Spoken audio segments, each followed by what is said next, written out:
Hey les amis, c'est John qui vous parle. Comment allez-vous? Bon, je ne vais pas vous répéter ce que j'ai déjà dit à propos de la dissonance cognitive dans plusieurs vidéos, dont vous trouverez les liens dans la partie description. Si vous ne les avez pas déjà vus, je vous conseille de le faire.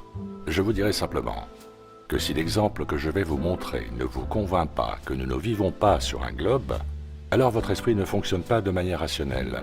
Et si personnellement je ne devais choisir qu'un seul exemple pour prouver l'absence de rotondité de notre Terre, je choisirais celui-ci.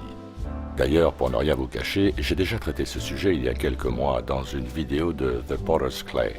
Et pas mal d'entre vous l'ont déjà vu, j'en suis sûr. Mais j'ai décidé de la reprendre à mon compte pour les nouveaux abonnés d'ITV.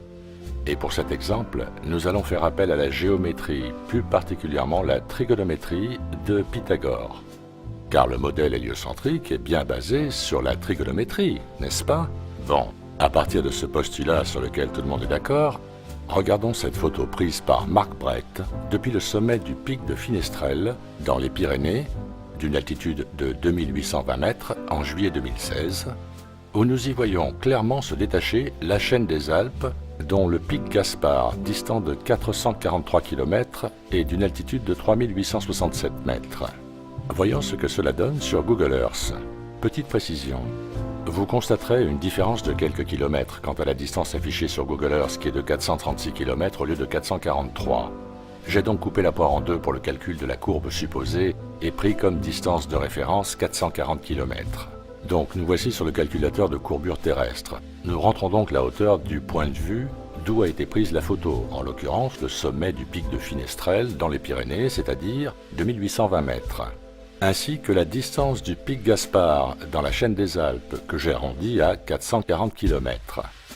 Donc en fonction de ces paramètres, nous obtenons une distance d'horizon visible de 189 km et une chute de courbe de 4920 mètres, ce qui est représenté en H1 sur le graphique, H0 étant le point d'observation.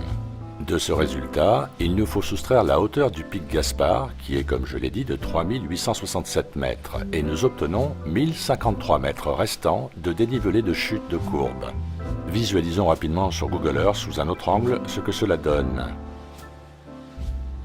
Il est clair que sur cette distance, il devrait y avoir une rotondité. Mais là, avec cette photo, nous avons un sérieux problème. Parce que la trigonométrie de Pythagore nous donne un différentiel pour cette distance entre le sommet du pic de Finestrelle et le sommet du pic Gaspard de 1053 mètres pour une chute totale de courbe de 4920 mètres. Alors que se passe-t-il? Comment pouvez-vous expliquer cette photo? Serait-elle truquée? Je ne le crois pas. Mais je sais que certains d'entre vous vont tenter de justifier ce résultat en prétextant une fata morgana, nom moyenâgeux donné à ce phénomène optique résultant d'une combinaison de mirages. Vraiment? Donc nous aurions là un phénomène créé par la réfraction de l'atmosphère qui comblerait un différentiel de plus d'1 kilomètre pour nous offrir cette vision?